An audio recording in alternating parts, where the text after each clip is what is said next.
Hey y'all, I'm just dashing and thinking, and I want to speak my mind, you know, as usual. But I was just like thinking, like there's so much like tragedy that keeps happening. It just keeps happening within the community, and I realize people really don't care. Like I'm just saying, like overall, as like a society, we think news is like TV. We think TikTok, when we hear tragedy happen, we just look at it like it's like another episode of something, and then we move on. And then we also use the same platforms to call for aid if it hits close to home and it happens to us. And it just, it's just unfortunate that we don't understand the severity and just we don't understand the seriousness of anything unless it happens to us. And there's a lot of things out here in the world that's happening that I wouldn't say is rare, but it's not like it's going to hit all of us, enough of us for us to come together and do something about it because we're personally affected by it. You know what I mean? Like, you will see men online who are taking the lives of their spouses, and you think it just like the case that was, it wasn't even a case, it was just he unalived her on live. They were arguing, and like I said, I tell you guys, I'm paying attention. You don't got to agree with me, but when it comes to the black community, everybody will just talk about these cases as if they're hot topics or gossip when it's in-house. But we want blood when it comes to, I guess, more cases that have more of a like a what am I trying to say?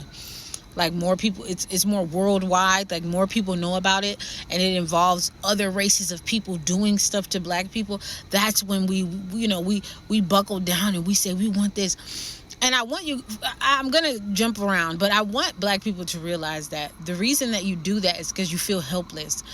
You're still begging. I don't know if you know what you look like when you do that, but what you look like is somebody who doesn't have any control over the situation, and you feel like you have to call for something to be done because you don't have any power, because that's just the truth. You don't have any power, so you're like, we need to get this on the news, we need somebody to help us. And that's always the position of the black community. But if you guys remember when Kanye West was like saying a lot of crazy shit about the Jewish community, and they took action, and he started losing endorsements. This is what you want to be as a community. You want to not have to call for action or call for the cancellation of people on the strength of other groups. You want to be able to cancel people yourselves. This is what I think is powerful. This is what I think is, you know, when you hear about any group of people, I don't care if you're just talking about race or whatever, a group of people that can take action and literally dead whatever they need to dead, that's power. Whether it's hitting somebody's pockets, whatever, you can take action. You don't have to get online and holler, as y'all would say, hooting and hollering for something to happen or for somebody to get fired. Hold on. Yeah, like people hooting and hollering or for somebody to get fired because you're crying online. Like, we don't have power. And I know that that's hard for people to hear. Like, I don't even think black people accept that. Like, do you know you don't have power? Do you know I'm just going to use a name because I was actually looking at videos of her today. When you're looking at videos of Jasmine Crockett, she has a high position within the government, but she has no power. So you're like, we love Jasmine Crockett, we love her, but she can't do anything for you. We're going to even just use Amanda Seales. She can sit there and advocate, and I don't know what the hell she want to call what she did the other day. I'm still stuck on it. It's hard for me to move forward sometimes. But what she did the other day when she held that debate between black people and more black people, because that's what it is. You can call them conservatives and whatever. Black people against black people. When you did that, what were you trying to prove? You could get online and say, I wasn't trying to get a pat on the back. You were. Because the community has harassed. They will harass you so much that you start to believe that what you're doing makes sense. Further dividing a community that's already divisive does not make sense. Helping people who dug in the trenches for a reason to not be held accountable, like your ancestry is not Black American, so you can't say shit, and perpetuating it, especially when your personal ancestry is not Black American, Caribbean. That's sick. Her ancestry is not even Black American, and she's yelling at other non-Black American people to be quiet and don't have a say so, when her whole career is based on talking about Black American issues. That doesn't make sense. It doesn't make sense. And I don't care which ways you want to put it. I don't care how much you want to talk about my features and say this and that. You can't say that I don't care. I can't let this shit go. Anytime I see anything about our community, I'm going to speak on it because it's close to me and it's dear to me. And I'm trying to hit shit from the root. I'm trying to say, look, y'all, fuck all that calling for aid and cancellation of people, and see, they can't do that. They fire commentators from ESPN, and we just like, damn, we don't even have enough weight to hire people who are getting canceled from white programs and hire them in the Black community. And because we have we're just all talk. Y'all don't understand that. And I know I'm rambling, but I wanted to say, what did I want to say? I wanted to say that I know that our community needs healing. And when you hear stories, that's where I was going with it. When you hear stories like men killing their spouses because their spouses are on the brink of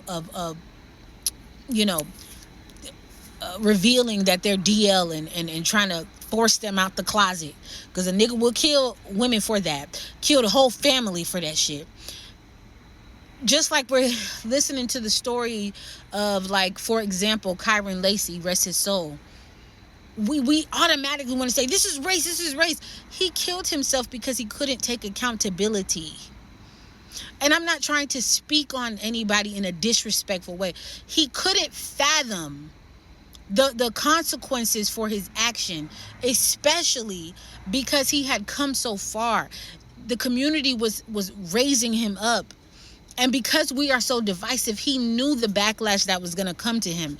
And I'm just speculating, but I feel like he knew the backlash that was going to come to him, and all the disappointment that the community was going to feel, and the consequences of him possibly getting locked up for taking somebody's life.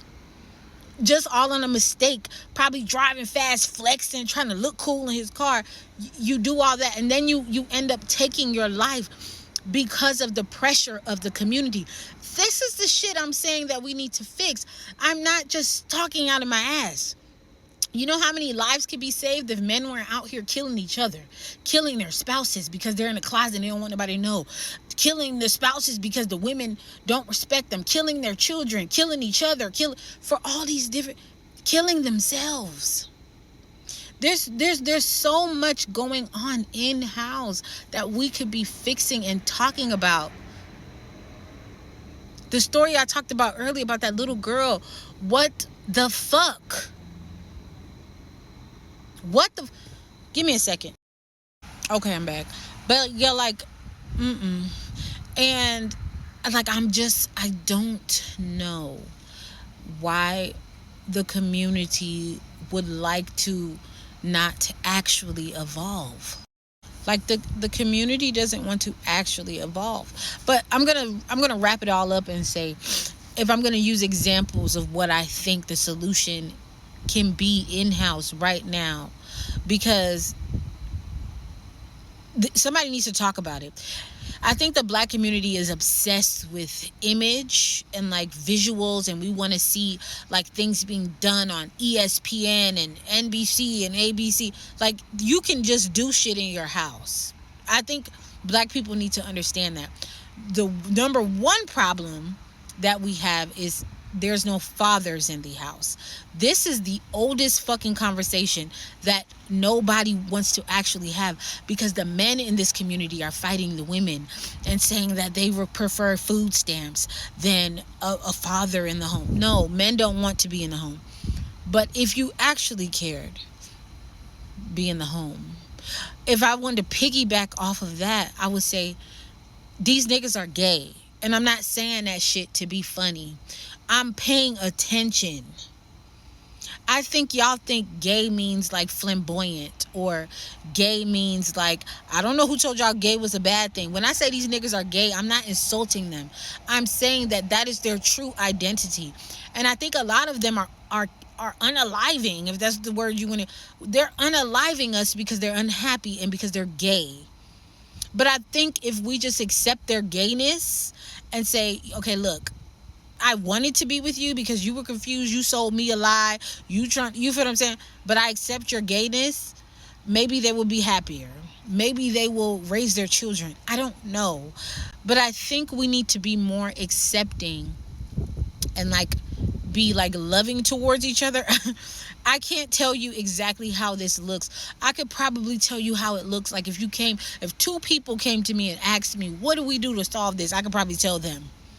If you give me all the truth and nothing but the truth, I can tell you, this is what y'all need to do. So I can't speak for everyone's individual situation, but I do think a lot of these niggas are gay, and I think that a lot of them are angry and violent because they can't be with these niggas. Because the black community shuns it. Because the black community is over religious and judgmental. That's just an example. You feel what I'm saying? We wouldn't see so many stories of men unaliving women after they get them pregnant if that's something that they wanted to do. They don't want the children. They don't, like, you get what I'm saying? Like, I'm just thinking of solutions. I think we need to start being a little bit more tender and less judgmental. That's the same thought process that I have even for situations like the Kyron Lacey story. Maybe if the community, if he understood that the community, which, listen, I already understand, was gonna be like, look, we still love you, like, that's crazy, like, but maybe he wouldn't have done that. Maybe he wouldn't have done that if we didn't look at each other like entertainment all the time, and we didn't just say anything out of our asses to each other, and are so fucking evil and mean to each other, that we treat each other like there's a tomorrow. Do you get what I'm saying? Like, this may sound so simple and it may sound corny, but I think that there can be a lot of things solved by black people just being honest and trying to heal and try to be accepting instead of forcing people to do stuff that they don't want to do. You know, telling the truth. You understand? I'm just sitting here thinking, and I'm having a moment, and I have to go now, but what do you guys think?